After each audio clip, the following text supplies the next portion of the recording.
খুনি ডাইনি হাসিনা পলাতক হাসিনা ধীরে ধীরে আমার ম্যাডামকে শেষ করে দিল। আজকে আমার এই ম্যাডামের জন্য দায়ী এই খুনি ডাইনি হাসিনা। তারা যদি 1000 বার ফাঁসি দেওয়া হয় তারপরও কোনোদিন এই শোধ হবে না।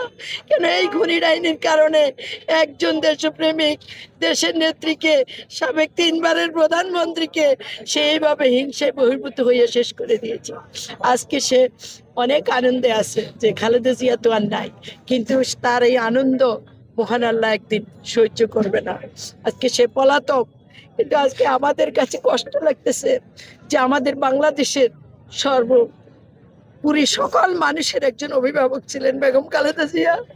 জনগণের মানুষ ছিলেন, জনগণের হৃদয়ে ছিলেন। তিনি বলেছিলেন আমি এই দেশ ছেড়ে যাব না। ঠিকই উনি জাননি, এই বাংলাদেশের মাটিতে ওনার জন্ম হয়েছে, এই বাংলাদেশের মাটিতে উনি আগামীকালকে শুয়ে যাবেন ওনার স্বামীর সাথে জিয়া উদ্যানে।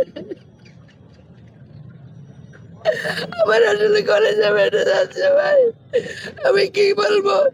এই কোর্টে যখন যাতায়াত করতাম আমি লাঠি ভর দিয়ে দিয়ে আসতাম সব সময় মিছিলের সামনে। আমাকে পুলিশ গুলিও করতে নিয়েছিল প্রেস ক্লাবের সামনে। এই ম্যাডাম গাড়ি দাঁড় করে সিএসএফ নবী বাইরে দিয়ে আমার ধাক্কা দিয়ে সরাই দিছিল। তারপরে যে আমি বলছি সেই খালেদা জিয়া, ওনার বিচক্ষণতা এত ছিল যে একজন কর্মের প্রতিও ওনার অনেক আন্তরিকতা ছিল। উনি মনে করতো কর্মী বাঁচলেই দল বাঁচবে, দল বাঁচলেই দেশ বাঁচবে, এটাই ছিল ওনার চিন্তা চেতনা।